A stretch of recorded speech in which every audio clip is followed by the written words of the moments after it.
Building and Remodeling Show. Let's go!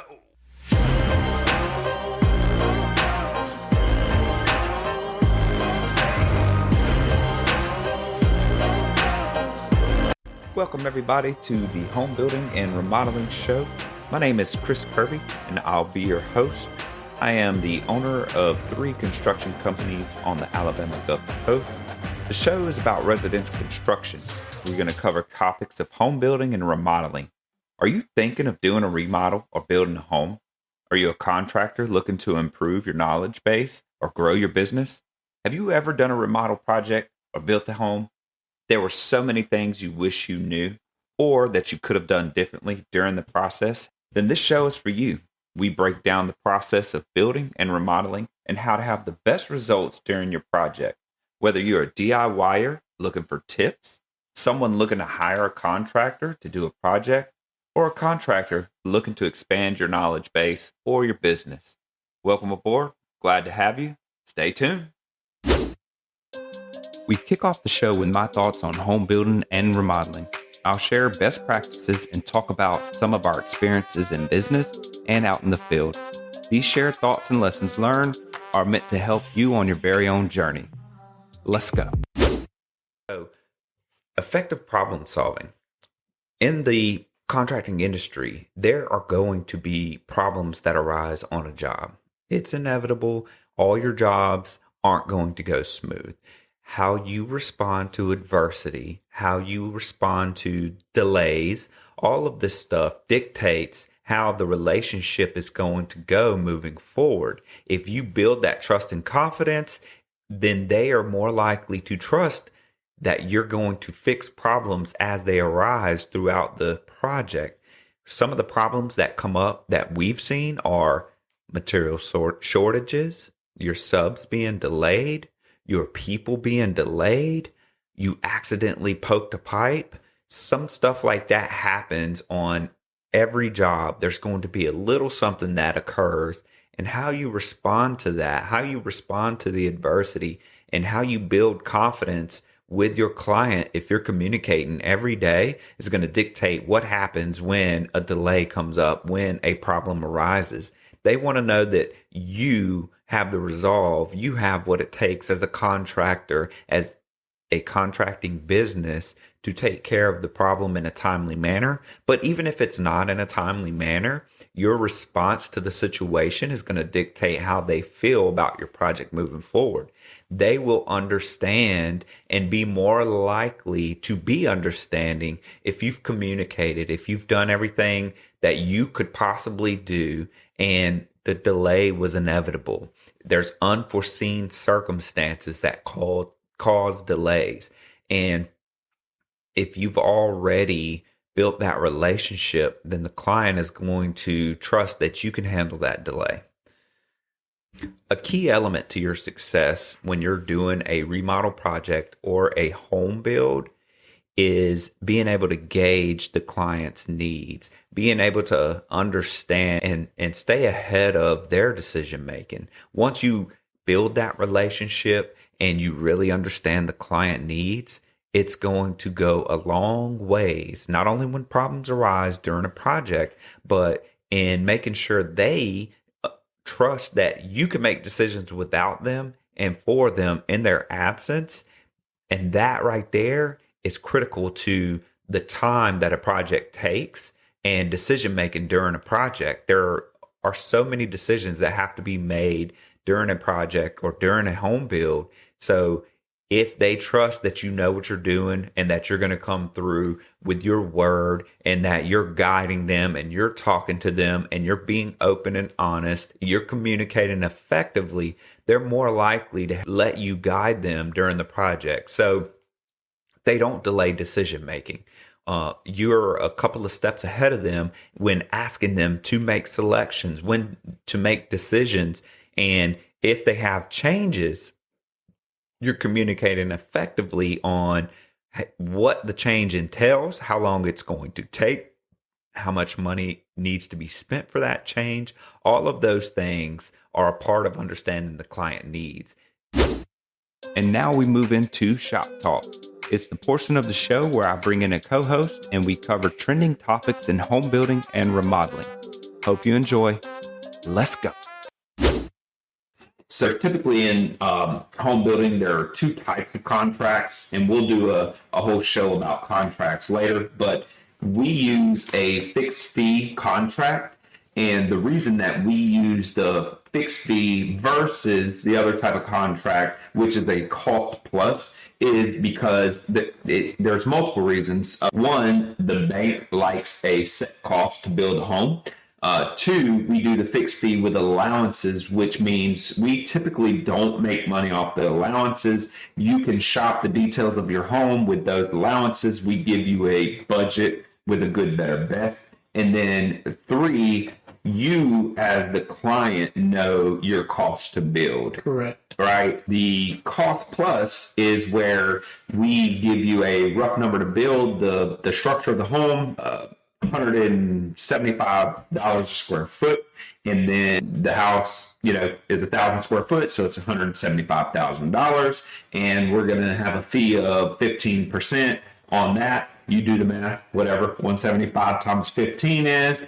That guarantees our percentage. However, if the cost of the home build goes up, our 15% goes of 175 turns into 15% of 180, turns into 190.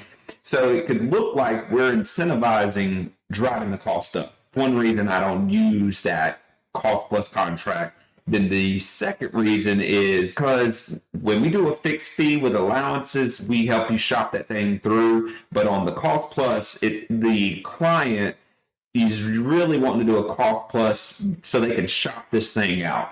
And what that does is delay the build. Correct. So when we do the fixed fee, we give you allowances, you pick those items out, we order them, we know our timelines, other way around. If we're relying on you to really kind of pick items and shop around, it causes so many delays during the build process. So it's a little bit harder. I will say, I believe there are more cost plus contracts out there right now due to the market. And that should be kind of getting reined in because it was very hard on us as a company doing fixed fees during the COVID era with the supply chain issues. We took some hits and lost some money on some builds, right? And it was very tough. So a lot of builders have changed over to the cost plus so they can guarantee a return. Okay, so now that you know what type of contract, we move forward with the discussion on how we estimate. So we did the foundation, framing,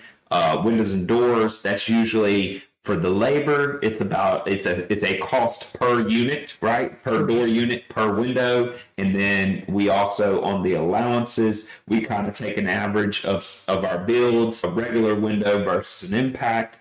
And then we say, okay, you've got 20 windows at X amount. Here's your allowance for windows. Correct. Okay. Yeah. Say that you got 10 windows at $500. Sure. That's for a good level builder's grade window, impact resistant or non, whichever. And so you'd have $5,000. Yeah. $5,000 would be your allowance in that case. Same goes down the road. We do the same thing for doors. We do for your trim. So every little line item has an allowance that we allow the client to actually make the selection. Gotcha. And kind of these lines, you just kind of move on down, and we don't necessarily need to go through every line. But what you do is you use your past builds and past projects as a frame of reference, and that's really how you come up with your cost to build on the construction side, on the talent side. Those numbers, we revamp those every now and then. We just totally revamped our system and offer our clients a good, better, best. Can you tell me what that's about? By breaking it up into a good, better, best, it gives them the option to... What is good, better, best? What does that mean? Good, better, best is you take items and you start out base like at a builder's grade product. Sure. Say, for instance, a sink fixture or a faucet. Clarify this, and this is what I really want to hit home. Builder's grade is a good product. Correct. That does not mean we are degrading the quality of our build by using a builder's grade product. Correct. That means this product is basic and it's more affordable. Correct. Okay. So that's what the good is. And in builder's grade, you might hear that type of stuff. And yes, our good level is a good home build. Correct. Yeah. Then you step up to a better product. Obviously, it'd be like you maybe do a little bit more quality of a faucet, and then you've got a best, which would be a higher end. And then we do give the client an option should they really want something out of the park. Yeah. Like a luxury item. Right. And that's kind of how we consider it. So we've got good, better, best. Correct. And then we've got luxury, because there are certain items that we can't put a price on. These clients can really choose to go haywire with stuff, and we just don't know the cost. So if you got it, you got it. We give you that. We just don't put a price in that category. Exactly. And I mean, it gives them the option, because I mean, it's if you go in there with a set fee, and some of the track home builders that are building around us, yeah, production guys, production builders. They you may have, A or B selection. Sure. And this gives the client the option, not necessarily about A or B, but you've got a category where you've got a general, say for a faucet, it might be $75 or even $100 for good. That gives you an option of 10, 15, 20 different options within that. So you're not set on A or B, brushed nickel or antique bronze. Right. And it just gives them a little more selection. They can more customize that house. Yeah. And what it does is it puts them in a budget. Correct. Right. So they are getting to truly select these items, but they're being put into a budget so they know. And sometimes they're going to care more about the faucets than the hardware. So they may be in multiple categories. Correct. I want the best master bathroom, but I don't give me basic hardware throughout the house. Correct. Different things like that we kind of try to work through for them to either save money or, again, get what they want regardless of the money. It's truly custom home at that point. Correct. And it always helps to have the client select their section prior to doing an estimate. If they have the opportunity to go through these line items and select, in the kitchen, I want my kitchen. That's where I'm going to spend a lot of my time. I want a higher end level of cabinets, a better sink, better appliances. We may not use this spare bathroom. Let's go with a basic sink and stuff in that. So it gives them the option to make those selections, but it also helps me as an estimator when I have that information. I can be more detailed, as I was talking earlier. The more information I have, the more accurate that estimate is going to be. Yeah. And the smoother that pre-construction up to the build is going to be. Gotcha. So we've now put together the cost of construction, the builds. Those are kind of your set, structured, fixed costs, which is, HVAC, plumbing, framing, foundation, all of those types of things, labor for windows and doors and floor coverings and all that. That's into your construction costs. Then your allowances are all the things that you have, that they are going to make selections on. And you kind of take the construction cost, the allowance cost, and then we have some optional items, that sometimes they want to get all they can out of the money the bank is going to give them. So they want, okay, go ahead and throw a fence in there. Go ahead and throw a pergola in there so I can get it mortgaged in. And so we have this optional add-on section. So when you add all of those things up, off of the details and specs from the plans, and then that client meeting that we do, it gives us that number, that final number. And they can take that to the bank and stuff like that. Okay. So that's a little bit about how we operate. We estimate. Pete spends. How many estimates do you think, since I turned it over about 2 weeks ago, how many estimates do you think you've worked on so far? I've probably been on, I would say, probably close to 15, going back on some that we've already been working on. 15, which is good for a custom builder to be working on that many in this market, because we were definitely kind of, leery about the interest rate and stuff like that. But here on the Gulf Coast, we're in a bubble, so it seems to be steady, and we're always looking at how we can help the client. And so we wanted to talk a little bit about our estimating process, what we do. So really, that initial phone call, you kind of set up a meeting with the client. You go to their site, look at the site, so you have an idea of how to work the foundation and stuff like that. And then you sit down and, you'll connect them with the architect, get the plans drawn, and then you're able to kind of give them some more hard numbers. Correct. And then once the engineer, really, you try to wait till the engineer is done, because they may change the structure, add cost to the engineering, make things a little bit different. So once they're done, you can really give them that hard, here's your number, here's how much it's going to cost to build the home. Correct. And anytime before that, I mean, you got clients that are going to come in with a hand-drawn plan for themselves. And that, even though it does help us, those are still going to be rough numbers. Sure, very rough, right? Because what our architect does a very good job of, and if you're local, use the guy. Even if you're not local, he can help you out. He does a phenomenal job. His name's Rob Winter. What he does a good job of is detailing the inside, as well as not just giving you elevation drawings and floor planning and stuff like that, but the scheduling he does, the windows, the cabinets, the doors. Right. He does a 3D virtual walkthrough, so the clients can kind of see the house before they get it. He does a very good job of that, and that helps the builder. That helps us right price and estimate and bid this thing properly. Okay, Pete, I appreciate you talking about estimating.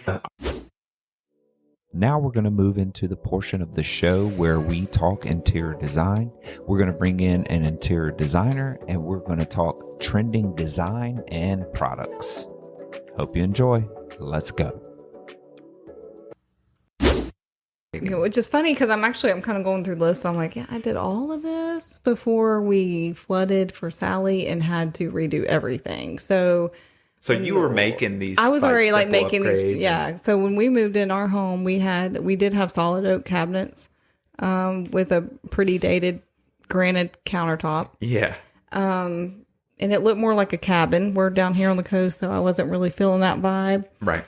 So my first change in that home 13 years ago. So I painted the cabinets, then I changed the hardware, and then I changed the lighting fixture. So I did a big chandelier, a pretty good sized chandelier over our island, and that alone, even I think it was like $300, and it made such a difference. The lighting, and that's something too that you don't have to be extremely. You can go to YouTube University and learn how to change that out. So YouTube University, I love that. Now this YouTube stuff people can get carried away. All of a sudden, you've got a bunch of experts who are like, "Well, on YouTube, this is how it's supposed to be done," true. And you're like, "Oh, thanks, Christie." I take that back. Just find a Kirby podcast on how to change the light fixture. No. Have you done that one yet?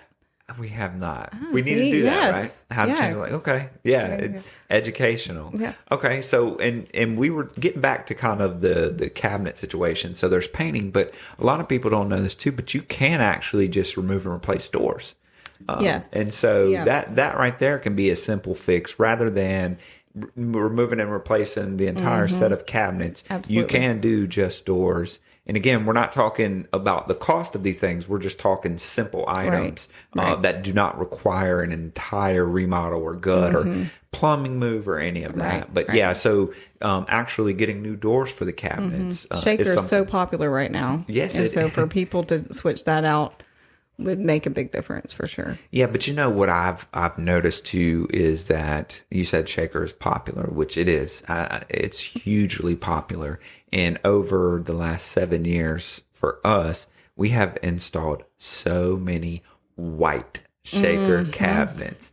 I'm starting to see a transition now to where people are going away from that. Like our farmhouse build we did in Fairhope, she had hunter green, and I was like, I don't know. But when they came in, it was. It really was. So it was a hunter green, full set of hunter green. I really am a fan of the navy blue for obvious reasons. Go Navy. Hashtag Navy. Yeah, there you go. But, I'll say this, and we were talking about the gold. That gold against that navy blue looks good too. It really does. Yeah. The brush gold. But I think what she had the hunter green cabinets in her kitchen, and she had the darker knobs and pulls. So it went well together.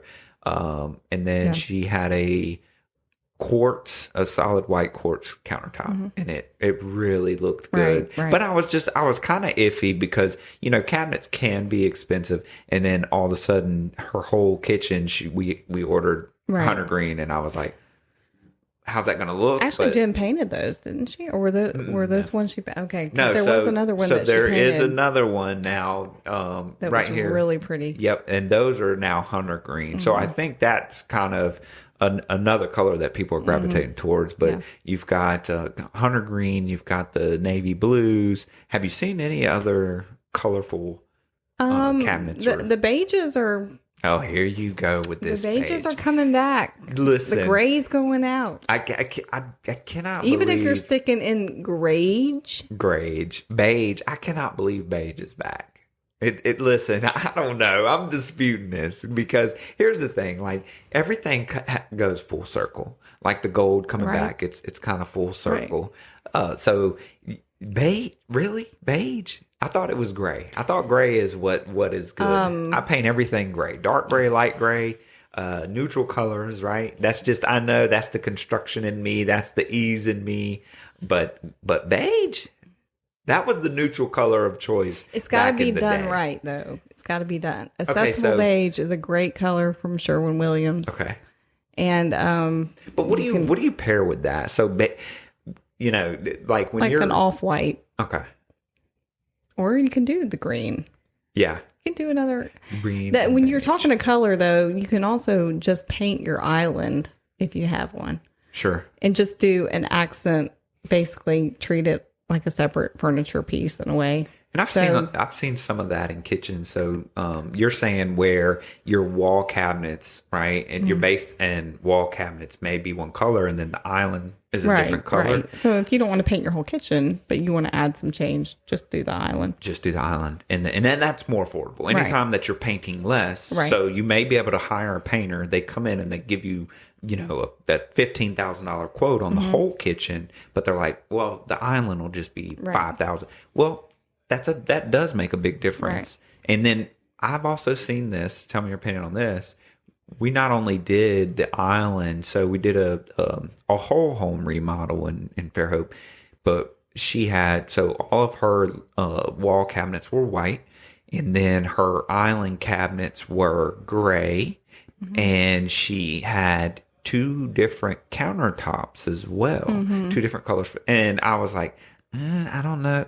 It looks so good. I'm always shocked at sometimes, and again, I'm no designer, but some of the choices they make, I'm like, I don't know. And then we install it, and it really looks good. Right. Yeah. I think I didn't see that house, so I can't really have an opinion about it. But I do think I'll show you pictures. The size. I'll show you. The size of the space matters, and how much is actually going on in that environment or in that space to have that much different. I mean, because if you already have different metals, if you already have different countertops, if you have different paint colors, it might be a little much, but some people might prefer that. Well, and what it was it was a 1,500 square foot house in the Fruit Nut District, and they had a galley kitchen, and we kind of opened it up.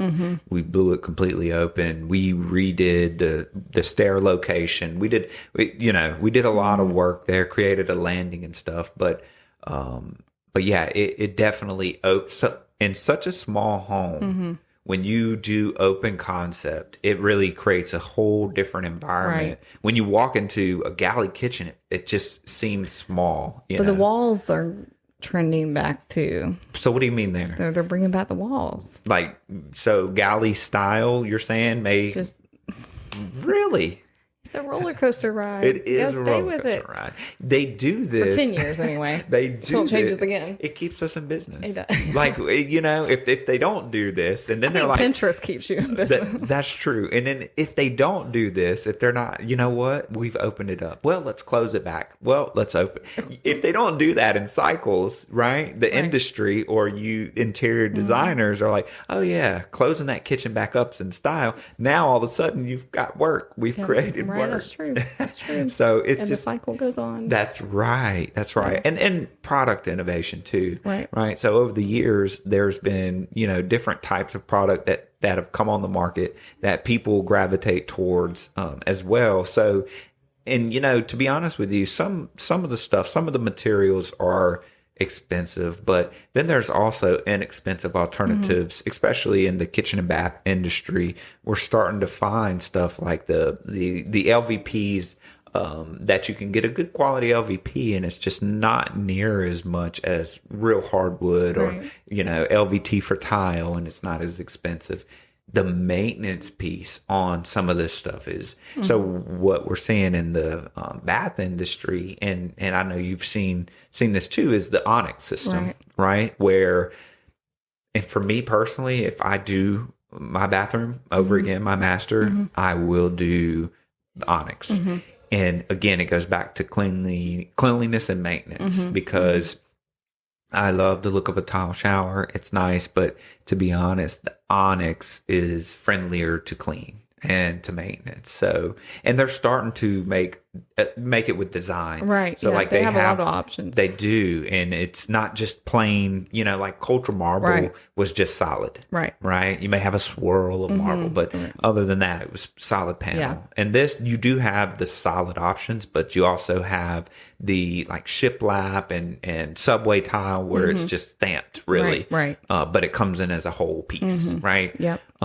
For installers, it's a lot easier too. I mean, you're essentially standing up walls, right? You waterproof and stand up walls and put in the pan, Right. Instead of stacking, grouting, right? So some of this stuff is becoming more cost effective. The maintenance is better, and I think going back to the simplicity of getting that dream kitchen with simple changes, do some product research. Thanks for joining us today. As always, we are grateful for our listeners and your continued support. Please subscribe to our YouTube channel. Follow us on social media via Facebook, Instagram, and TikTok. Get more info at our website, www.thehomebuildingshow.com. And as always, remember who we are, the Home Building and Remodeling Show.